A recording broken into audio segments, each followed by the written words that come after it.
తూర్పుగోదావరి జిల్లాలోని కొవ్వూరు నియోజకవర్గం టీడీపీకి కంచుకోట.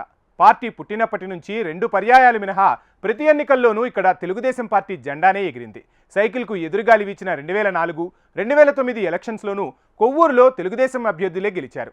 అలాంటి చరిత్ర ఉన్న కొవ్వూరులో టీడీపీని చేజేతులా పార్టీ అధిష్టానమే నాశనం చేసుకుంటున్న విమర్శలు సర్వత్రా వెల్లువెత్తుతున్నాయి.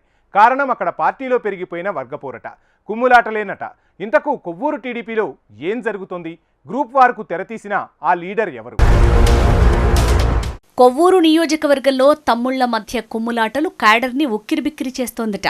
ఇందుకు అధిష్టానం కూడా ఓ కారణమని స్థానిక లీడర్లు చెవులు కొరుక్కుంటున్నారు. వైసీపీని బలహీనపరచాలనే ఆలోచనలతో పార్టీలోకి చేరికల్ని ప్రోత్సహించడం వల్లే నియోజకవర్గంలో కొత్త గ్రూపులు క్రియేట్ అవుతున్నాయని తమ్ముళ్లు అభిప్రాయపడుతున్నారు. మొన్నటి వరకు కొవ్వూరు వైసీపీలో కీలకంగా ఉన్న నేతను స్థానిక టీడీపీ ఎమ్మెల్యే క్యాడర్ను సంప్రదించకుండానే చేర్చుకోవడంపై సర్వత్రా విమర్శలు వెల్లువెత్తుతున్నాయి. కొత్తగా చేరిన సదరు నేత ప్రస్తుత టీడీపీ ఎమ్మెల్యేకు వ్యతిరేకంగా పావులు కదుపుతున్నారనే వార్తలతో వర్గపోరు తారాస్థాయికి చేరుతోందట. అటు కార్యకర్తలు అయోమయానికి గురవుతున్నారు. టీడీపీ ఆవిర్భావం నుంచి కొవ్వూరు నియోజకవర్గం ఆ పార్టీకి పెట్టని కోటలా మారింది. కేవలం 2 పర్యాయాలు తప్ప మిగతా అన్ని ఎన్నికల్లోనూ ఇక్కడ సైకిల్ గాలే వేచింది. అయితే కొవ్వూరు నియోజకవర్గంలో ఎమ్మెల్యే ఎవరైనా అక్కడి రాజకీయాలను శాసించేది మాత్రం దొమ్మేరు ఫ్యామిలీనే. దొమ్మేరు జమీందారులుగా పేరున్న పెండ్యాల వెంకటకృష్ణారావు, కృష్ణబాబు, ఆయన సోదరుడు అచ్చిబాబు ఎంత చెప్తే అంత. వారి మాటే వేదంగా అక్కడ చెల్లుబాటయ్యేది. కృష్ణబాబు 5 సార్లు కొవ్వూరు నుంచి ఎమ్మెల్యేగా గెలిచారు. 2009లో నియోజకవర్గాల పునర్విభజనలో భాగంగా కొవ్వూరు ఎస్సీలకు రిజర్వ్ అయింది. అప్పటి నుంచి టీవీ రామారావు, కేఎస్ జవహర్, తానేటి వనిత, ముప్పిడి వెంకటేశ్వరరావు కొవ్వూరు నుంచి గెలిచారు. వీరి గెలుపు వెనుక ఉన్నది పెండ్యాల కుటుంబమే అన్నది బహిరంగ రహస్యం. దొమ్మేరు కృష్ణబాబు మృతి తర్వాత కొవ్వూరు రాజకీయాల్లో కీలక పరిణామాలు చోటు చేసుకున్నాయి. కృష్ణబాబు అల్లుడు రాజీవ్ కృష్ణ టీడీపీలో చేరటం ఆ పార్టీలో చిచ్చు రేపుతోందట. తనకు తెలియకుండానే అధిష్టానం రాజీవ్ కృష్ణకు పార్టీ కండువ కప్పిందని స్థానిక ఎమ్మెల్యే ముప్పిడి వెంకటేశ్వరరావు తీవ్ర అభ్యంతరం వ్యక్తం చేసినట్టు సొంత పార్టీ వర్గాల్లో చర్చ నడుస్తోంది. అటు కృష్ణబాబు సోదరుడు అచ్చిబాబు కూడా అధిష్టానం నిర్ణయంపై అలకబూనారట.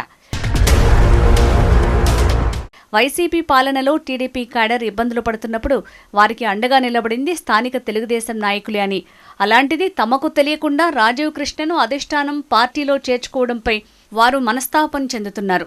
ఎవరైతే తమను ఇబ్బందులు పెట్టారో వాళ్లకి పార్టీలో పెద్దపీట వేయటం ఏంటనేది వారి వాదన. మరోవైపు అన్నీ సర్దుకుంటాయని పార్టీ హైకమాండ్ భావిస్తోంది. కానీ క్షేత్రస్థాయిలో పరిస్థితి అలా కనిపించడం లేదు.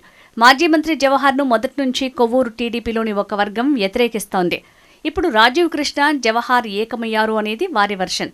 రాజీవ్ కృష్ణ, జవహర్ ఆశీస్సులతో సంక్రాంతి శుభాకాంక్షలు చెప్తూ ఫ్లెక్సీలు వెలియటాన్ని సాక్ష్యంగా చెప్తున్నారు. నిజానికి 2024లో కొవ్వూరు సీటు తనకే అని జవహర్ భావించారు. 2019 ఓటమి తర్వాత టీడీపీలో బలంగా వాయిస్ వినిపించిన వాళ్లలో ఒకరాయన. కానీ గోపాలపురం నుంచి వచ్చిన ముప్పిడి వెంకటేశ్వరరావుకు అధిష్టానం ఎమ్మెల్యే సీటు ఇవ్వడంతో జవహర్ సైలెంట్ అయ్యారు. కూటమి సర్కారు ఏర్పాటు తర్వాత కొవ్వూరులో వర్గపోరుకు ఫుల్ స్టాప్ పడుతుంది అనుకునేలోపే కొత్త గ్రూపులు బయలుదేరటం నియోజకవర్గంలో కుమ్ములాటలకు కారణమైంది. చేరికలతో కొవ్వూరులో వైసీపీని బలహీనపరచాలని అనుకునే ప్రయత్నంలో ఆ పార్టీ నాయకులను ఆకర్షించి సొంత పార్టీలో కుమ్ములాటలకు హైకమాండ్ కారణమవుతోంది అనేది కొవ్వూరు పరిస్థితులను గమనిస్తున్న వారి విశ్లేషణ. ఇప్పటికైనా టీడీపీ హైకమాండ్ మేల్కొని కొవ్వూరు గ్రూప్ తగాదాలకు వెంటనే ఫుల్ స్టాప్ పెట్టకపోతే పార్టీ కంచుకోటగా ఉన్న కొవ్వూరు చేజారిపోయే ప్రమాదం లేకపోలేదని విశ్లేషకులు అభిప్రాయపడుతున్నారు.